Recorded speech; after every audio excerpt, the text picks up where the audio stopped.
அனைவருக்கும் தினம் ஒரு தகவல் சார்பாக இனிய வணக்கங்கள். இன்றைக்கி நம்ம பார்க்க போகிற பதிவு பொங்கல் திருநாளுடைய மிக மிக முக்கியமான ஒரு பதிவுங்க. எல்லாருடைய வீடுகளிலும் பொங்கலுக்காக நம்ம நிறைய மங்கள பொருட்கள் வாங்குவோம். மிக குறிப்பான ஒரு பொருள் என்னன்னு கேட்டிங்கன்னா மஞ்சக்கிழங்கு தான். ஏன்னா நம்ம வெளியில் அதாவது அடுப்பெல்லாம் வச்சு அப்படி அந்த கிராமப்புறத்தில் பண்ணுற மாதிரி நம்ம பொங்கல் பண்ணாலும் சரி, இல்லை நீங்கள் வீட்டுக்குள்ளே ஸ்டவ்வில் ஒரு பானை வச்சு நம்ம அப்படி பொங்கல் பண்ணாலும் சரி, எல்லாருமே இந்த பானையில் மஞ்சக்கிழங்கு கட்டி தான் பொங்கல் செஞ்சுருப்போம். உங்கள் வீடுகளில் இன்றைக்கி பொங்கல் செஞ்சாலும் சரி, இல்லை நாளை தினம் மாட்டுப்பொங்கல் பொங்கல் நம்ம கொண்டாடினாலும் பரவாயில்ல, இந்த மஞ்சக்கிழங்கு இந்த பொங்கல் பொங்கி முடிச்சதுக்கப்புறமேட்டு பொங்கல் பூஜையெல்லாம் முடிச்சதுக்கப்புறம் நம்ம இது என்ன பண்ணுறது, தூக்கி போடுறதா இல்லை வேறு எதுக்கு எப்படி நம்ம உபயோகப்படுத்துறதுன்னு சின்னதான குழப்பம் எல்லாருக்குமே இருக்கும். அப்படி பொங்கலுக்கு நம்ம கட்டின இந்த மஞ்சக்கிழங்கை நீங்கள் நம்ம சொல்லுகின்ற முறையில் உங்கள் பூஜை அறையில் நீங்கள் எடுத்து வச்சு பாருங்கள். குடும்பத்தில் அந்த வருடம் முழுக்க நல்லபடியான ஒரு செல்வ செழிப்பு, நல்ல ஒரு வருமானம் பெறுகிறது, நிம்மதி, சந்தோஷம், இது எல்லாம் பொங்கி வழிகிறத நம்மளே கண்கூடாக பார்க்கலாம். அப்படிப்பட்ட ஒரு சக்தி வாய்ந்த ஒரு பதிவு தான் இப்போ நம்ம தெரிஞ்சுக்க போகிறோம். பதிவுக்குள்ளே போகிறதுக்கு முன்னாடி நம்முடைய சேனலை நீங்கள் இப்போ வரைக்கும் சப்ஸ்கிரைப் பண்ணாமல் பார்த்துட்டு இருந்தீங்கன்னா கண்டிப்பாக சப்ஸ்கிரைப் பண்ணிக்கோங்க. அப்போ தான் எங்களுடைய எல்லா நல்ல நல்ல பதிவுகளுமே உடனுக்குடனே வரும். பக்கத்தில் இருக்கக்கூடிய பெல் பட்டனை மறக்காமல் கிளிக் பண்ணிக்கோங்க. இப்போ பதிவை தெரிஞ்சுக்கலாம். தைப்பொங்கல் திருநாளை நம்ம எல்லாருமே சந்தோஷமாக கொண்டாடிட்டுருக்கோம். நம்ம வீடுகளில் பொங்கல் பானைக்கு வைக்கக்கூடிய அந்த மஞ்சக்கிழங்காக இருக்கட்டும், நிறைய பேர் பூஜை அறையில் இப்படி மஞ்சள் கொத்தோட மஞ்சக்கிழங்கு வைப்போம். அப்படி எந்த மஞ்சள் கொத்து இல்லை எந்த மஞ்சக்கிழங்காக இருந்தாலும் பரவாயில்லைங்க, இந்த ஒரு எளிமையான பரிகாரத்தை தான் நம்ம பார்க்க போகிறோம். நம்ம குடும்பம் என்றைக்குமே நல்ல நிறைவாக சந்தோஷமாக அந்த வருஷம் ஃபுல்லாக இருக்கணும்னா நம்ம இந்த மஞ்சக்கொத்தை வீட்டில் எந்த இடத்துல எப்படி வைக்கணும் அப்படிங்கிற அற்புதமான தகவல் தான் இப்போ தெரிஞ்சுக்க போகிறோம்.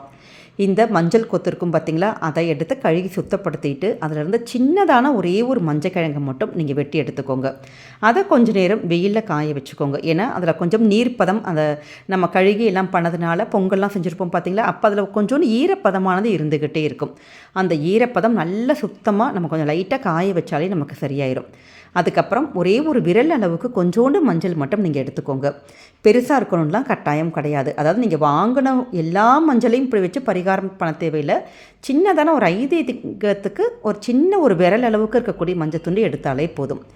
இந்த பரிகாரத்தை நம்ம எப்போ செய்யணும்னு கேட்டிங்கன்னா, எப்போ உங்கள் வீட்டில் அந்த நம்ம பொங்கலுக்கு நம்ம பண்ணுறோமோ நீங்கள் அடுத்த நாள் நீங்கள் செய்யலாம். அதுக்கு அப்படி முடியலை, ஊருக்கெல்லாம் போயிட்டு வந்திருக்கோம் அப்படின்னா நீங்கள் அடுத்து வரக்கூடிய எப்போ நீங்கள் உங்கள் வீட்டுக்கு இருக்கீங்களோ அந்த நாட்களில் நீங்கள் செய்யலாம். அப்படி இதை சின்னதான ஒரு மஞ்சள் துணி மாதிரி நீங்கள் ஒன்று எடுத்துக்கோங்க. பூஜைக்கான எந்த துணியாக வேணாலும் இருக்கலாம். வெள்ளை துணியாக இருந்தால் கொஞ்சம் மஞ்சள் நினச்சி அந்த மஞ்சள் துணியில் ஒரே ஒரு துண்டு பச்சை கற்பூரம் வச்சுக்கோங்க. இந்த மஞ்சள் வச்சுக்கோங்க. கொஞ்சம் உங்கள் வீட்டில் இருக்கக்கூடிய அந்த ஜவ்வாது வாசனை பொடி, நிறைய தடவை சொல்லியிருக்கும், இந்த ஜவ்வாது நம்ம வீட்டில் ஒரு சின்ன டப்பா வாங்கி வச்சுக்கிட்டாலே போதும். எல்லா பூஜைகளுக்கும் தீபம் ஏற்றுறப்ப அந்த பொடி போட்டாலே அவ்வளோ ஒரு தெய்வீக சக்தி நமக்கு வரும். அதே மாதிரி இதில் ஒரு பிஞ்சு மட்டும் நம்ம போட்டாலே போதும், அந்த இடமே அவ்வளோ ஒரு நறுமணமாக இருக்கும். ஏன்னா நம்முடைய அனைத்து தெய்வங்களையும் வசியப்படுத்துகின்ற சக்தி இந்த ஜவ்வாதுக்கு இருக்குது. அப்படி இந்த ஜவ்வாது, மஞ்சள், கொஞ்சோண்டு பச்சை கற்பூரம், இந்த மூணையுமே சேர்த்து வச்சு சின்னதான ஒரு முடிச்ச மாதிரி போட்டுட்டு சுவாமி அறையில் தீபம் ஒன்று ஏற்றி வச்சுருப்போம்.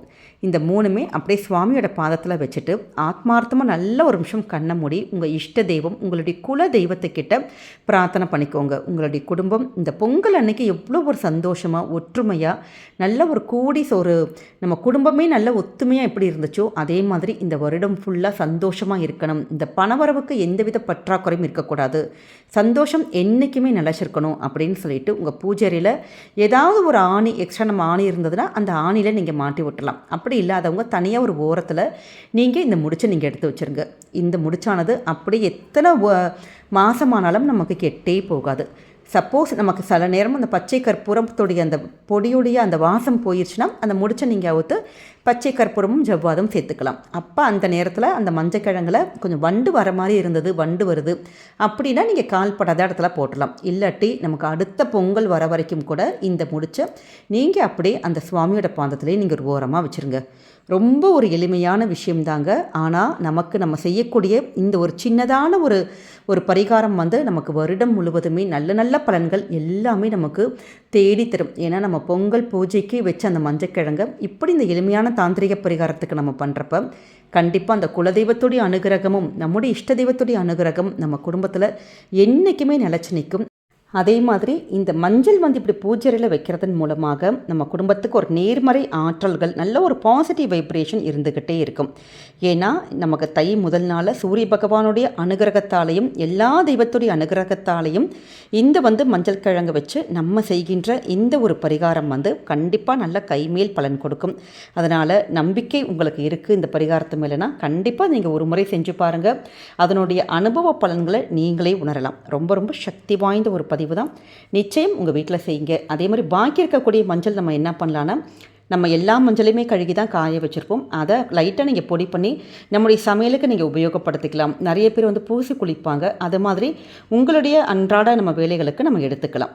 ஆனால் தப்பி தவறி கூட அந்த குப்பையாக நீங்கள் தூக்கி போட்டுறாதீங்க. இந்த ஒரு எளிமையான ஒரு டிப்ஸை மட்டும் இந்த பொங்கல்னால் கண்டிப்பாக நீங்கள் ஃபாலோ பண்ணி பாருங்கள். என்றைக்குமே உங்களுக்கு நல்லது மட்டுமே தாங்க நடக்கும். இந்த பதிவானது நிச்சயமாக உங்கள் எல்லாருக்குமே பிடிச்சிருக்கும்னு நினைக்கிறோம். பிடிச்சிருந்தால் மறக்காமல் யாரெல்லாம் பொங்கல் கொண்டாடினாங்களோ அவங்களுக்கும் ஷேர் பண்ணுங்கள். அவங்களும் இதை பார்த்து பயன்பெறட்டும். நம்முடைய சேனலை நீங்கள் இப்போ வரைக்கும் சப்ஸ்கிரைப் பண்ணாமல் பார்த்துட்ருக்கீங்கன்னா கண்டிப்பாக சப்ஸ்கிரைப் பண்ணி உங்களுடைய ஆதரவுகள், சப்போர்ட்டுகள் எங்களுக்கு என்றைக்குமே கொடுக்கணுங்க. மீண்டும் வேறு நல்ல பதிவோடு உங்களை சந்திக்கிறோம். நன்றி, வணக்கம்.